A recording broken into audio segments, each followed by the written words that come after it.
SG Consultancy Services. Study MBBS in Russia, Philippines, Uzbekistan. Both print and electronic media పాత్రికేయ మిత్రులందరికీ నా హృదయపూర్వక ధన్యవాదాలు. వారు ప్రెస్ మీట్ను కూడా కాసేపు ఆపి నాకు ఇచ్చినటువంటి సురేష్ గారికి, నాకు ఈ హెల్ప్ చేసినటువంటి సతీష్ గారికి, నాయకులు లక్ష్మణ్ గారికి, మీ అందరికీ నా నమస్కారాలు. మిత్రులారా, ముందుగా ఎన్నో ఏళ్లుగా ఎదురు చూస్తున్నటువంటి ప్రభుత్వ అవార్డులు, నంది అవార్డులు, ఇవాళ తెలంగాణలో గద్దర్ ప్రజాయుద్ధం ఒక గద్దర్ అవార్డుల పేరిట సీఎం రేవంత్ రెడ్డి గారి గవర్నమెంటు ప్రకటించడం మామూలు ఆనందం కాదు, వెరీ వెరీ హ్యాపీ. అంటే ఇండస్ట్రీ యొక్క ఉనికిని గుర్తించి గౌరవించినందుకు సీఎం రేవంత్ రెడ్డి గారికి, వారి టీంకి నా నమస్కారాలు. అలాగే జాతీయ అవార్డు గ్రహీతలకి, పైడి సురేష్ గారు, జయరాజ్ గారి అవార్డులకి, కాంతారా గారి అవార్డుకి, అవార్డు గ్రహీతలందరూ కూడా ధన్యవాదాలు చెప్తున్నా. తెలంగాణ ప్రభుత్వం ఏ విధంగా అయితే గద్దర్ అవార్డులు ప్రకటించిందో, అలాగే ఎన్నో ఏళ్లుగా ఎదురు చూస్తున్నటువంటి నంది అవార్డులను కూడా మన చంద్రబాబు నాయుడు గారు అక్కడ ప్రకటించాలని నేను మనస్ఫూర్తిగా విజ్ఞప్తి చేస్తున్నా. ఇక ముఖ్యంగా నేను మీ పాత్రికేయ మిత్రులందరినీ ఎందుకు పిలిచానంటే, ఎందుకు విజ్ఞప్తి చేశానంటే, రీసెంట్గా ఇండస్ట్రీ మొత్తం పర్సంటేజ్ కావాలని మ్యాక్సిమం అబౌవ్ 80% అనే ఇష్యూ మీద చర్చలు జరుపుతూ both producer council and film chamber అనేక చర్చలు జరుపుతూ కొనసాగిస్తున్న దశలో ఎప్పుడు చర్చలు ఫలప్రదం అవుతాయా, ఎప్పుడు సినిమా ఇండస్ట్రీలో పర్సంటేజ్ సిస్టమ్ వస్తుందా అని ఎదురు చూస్తే నాలాంటి సగటు నిర్మాతలందరికీ కూడా తీరని విఘాతం జరిగింది. ఈ మధ్య రీసెంట్గా ఒక విషయం ఏంటంటే, హరిహరి వీరమల్లు అనే సినిమాని ఆపడం కోసమే జూన్ 1 నుంచి బంద్ ప్రకటిస్తున్నారు పర్సంటేజ్ కానీ ఇవ్వకపోతే అనే మాట రావడం అనేది చాలా దుర్మార్గం.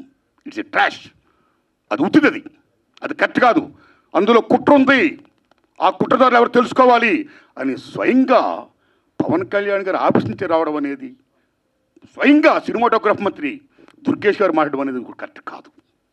ఎందుకంటే మిత్రులారా, ప్రొడ్యూసర్ కౌన్సిల్ కానీ, ఫిల్మ్ ఛాంబర్ కానీ, అది సినిమా పరిశ్రమ యొక్క పాలనా సంస్థలు, ఆ రెండు సంస్థలు కూడా బంద్ ప్రకటిస్తామని ఇప్పుడు చెప్పలా.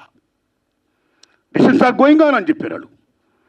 దట్ ఇంకో విషయం చెప్తున్నా మీకు, బంద్ అనేది ప్రజాస్వామ్యంలో ఒక బ్రహ్మాస్త్రం.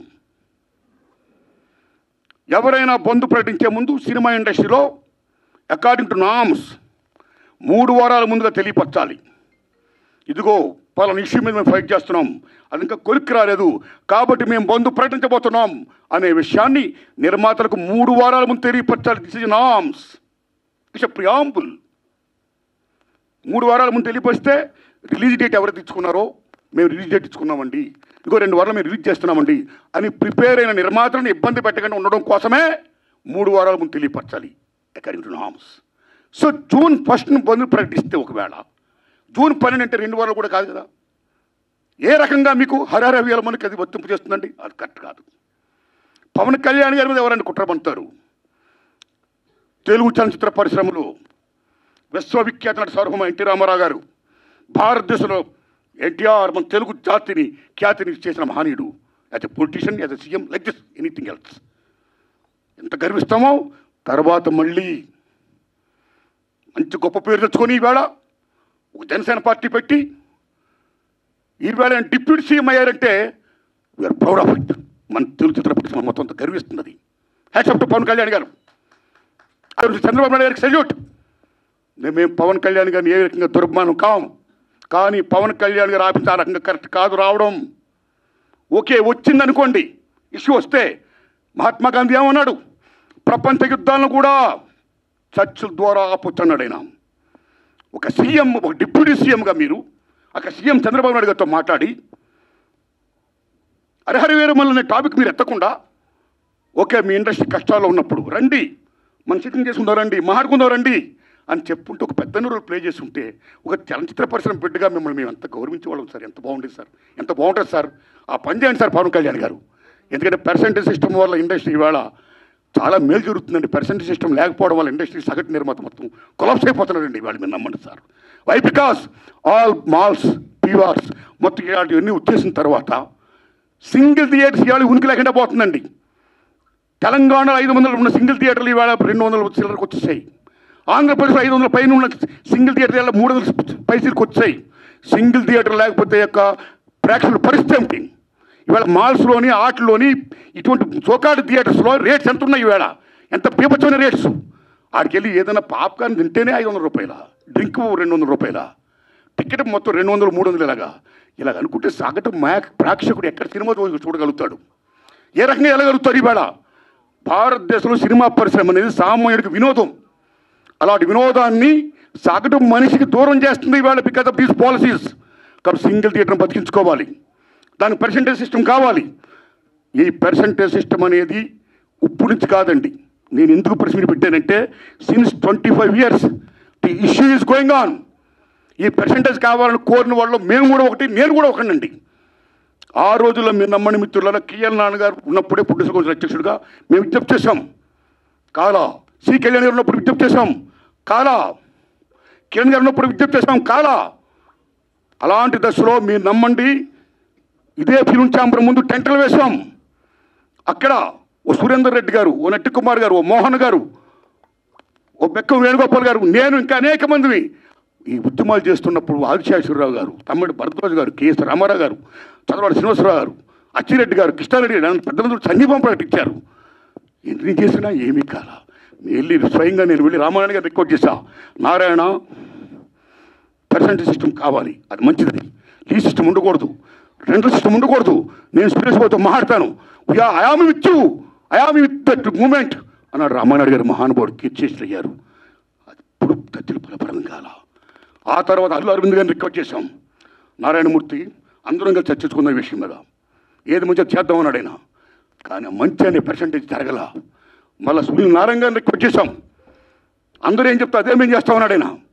కానీ ఇది మంచి జరగల, పర్సెంటేజ్ సిస్టమ్ ఇంప్లిమెంట్ కాలా. దిల్ రాజు గారిని రిక్వెస్ట్ చేశాం, నిజంగా దిల్ రాజు గారు నేను పర్సెంటేజ్ సిస్టమ్కి యాక్సెప్ట్ అన్నాడు ఆయన ఆ డేస్లో. కానీ ఫలప్రదం కాలా.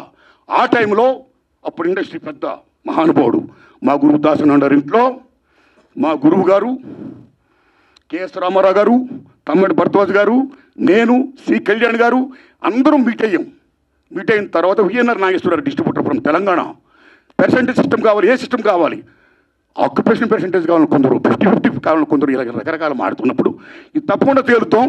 ముందు పర్సెంటేజ్ సిస్టమ్ పెట్టాలి, రెండు సిస్టమ్ ఉండకూడదు, లీ సిస్టమ్ ఎత్తేయాలి అనే దాన్ని ముందు మీరు తీసుకురండి అని మేము విజ్ఞప్తి చేస్తే మా గురువు దాసనారాయణ దాన్ని యాక్సెప్ట్ చేశారు, ముందు తీసుకుని వెళ్ళారు. కానీ ఫలప్రదం కాలే, ఇంప్లిమెంట్ కాల.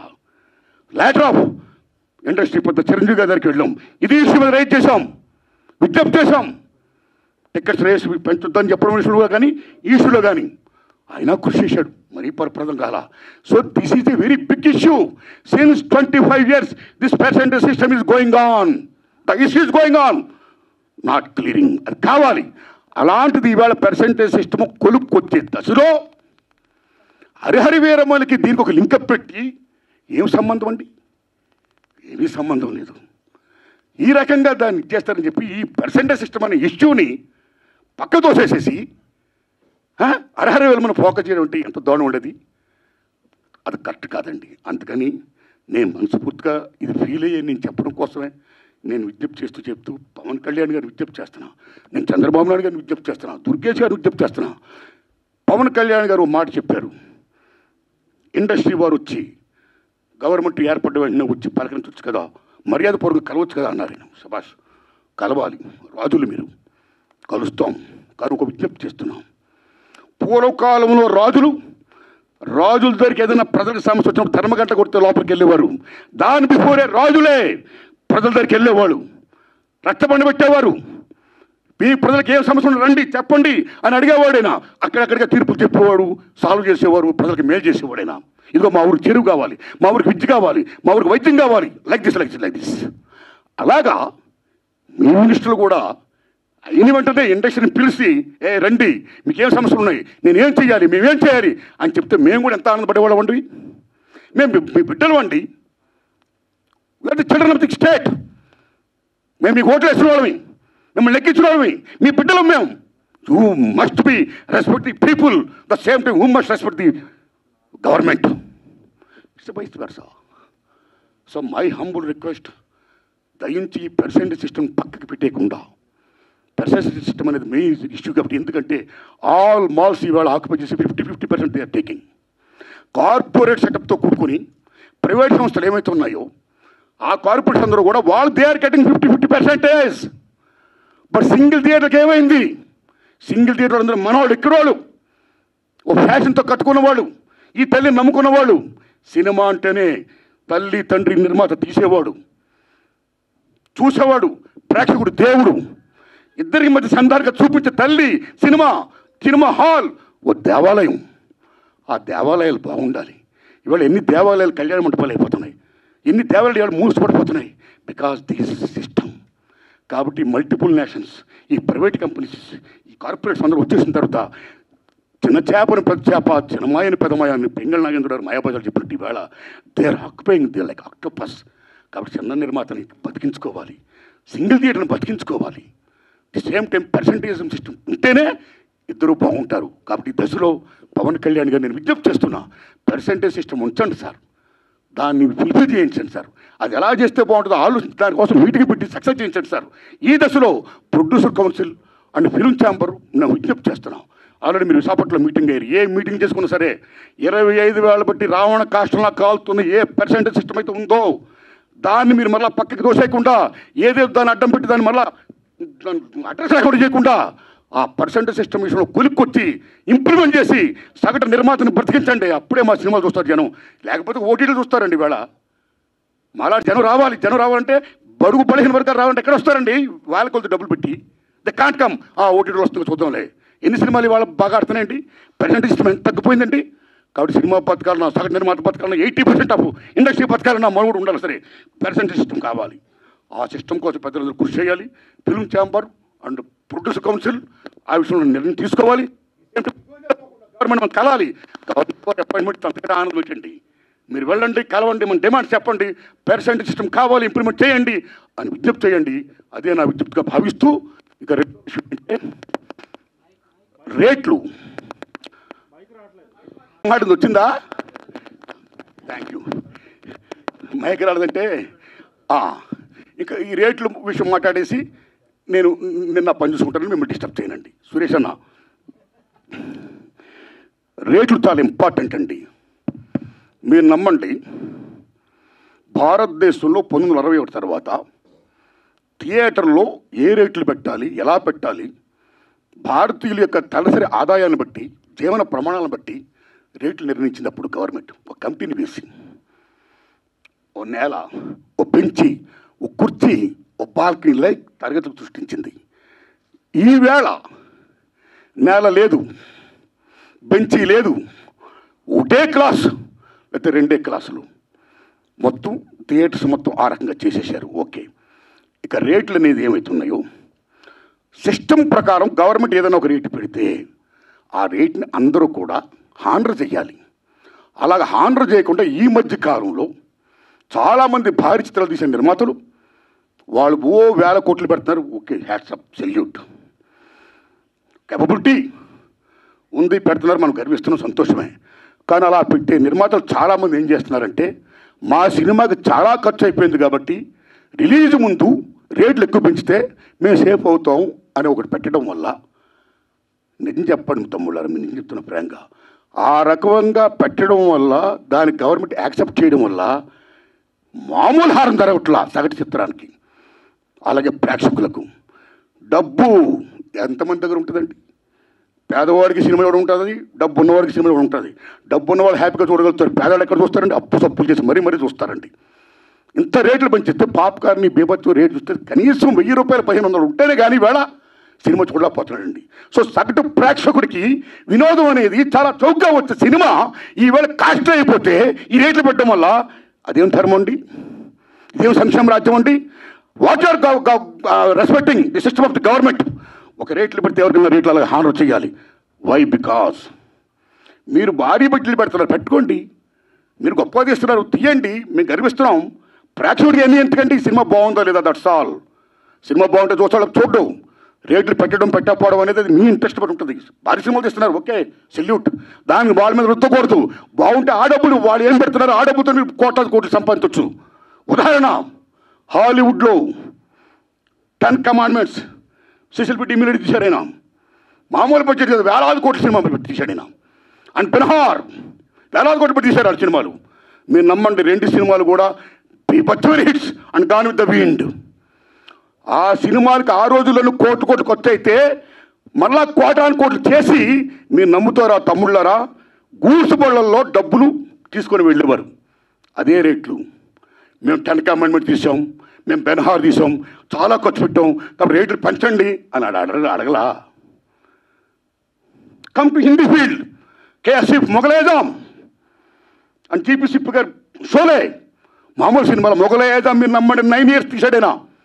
అప్పు సప్పు తీసి మొత్తం పేపర్ తీసి మామూలు బడ్జెట్ కాదు.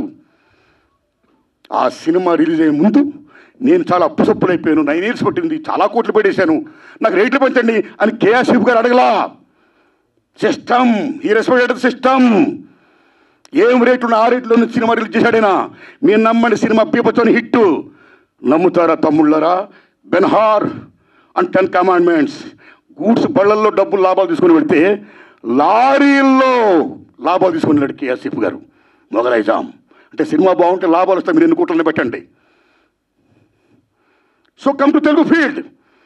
లవ్ కుశ శంకర్ రెడ్డి గారు తీశారు, 5 ఏళ్ళు పట్టింది. నాకు 5 ఏళ్ళు పట్టింది, నాకు చాలా ఖర్చు అయిపోయింది అని శంకర్ రెడ్డి రేట్లు పెంచుకొని అడగలా.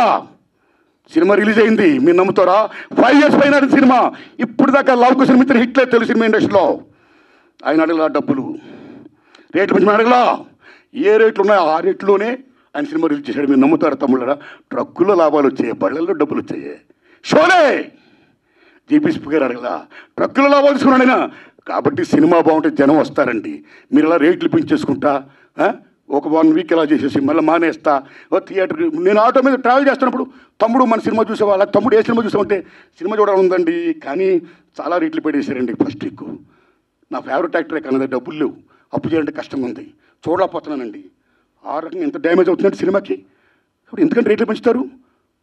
ఒక నామ్స్ ఉన్నాయండి. You must respect the norms, you must respect the system. And అన్నింటి మించి సంక్షేమ రాజ్యం ఉంది. ఏ సగటు ప్రేక్షకుడు ఉన్నాడో ఆ సగటు ప్రేక్షకుడు భారతదేశంలో సినిమాయే వినోదం. ఆ వినోదం దూరం చేయకండి ఈ రకంగా పెట్టి. సో దిస్ ఈజ్ ఒక మాల్ ప్రాక్టీస్.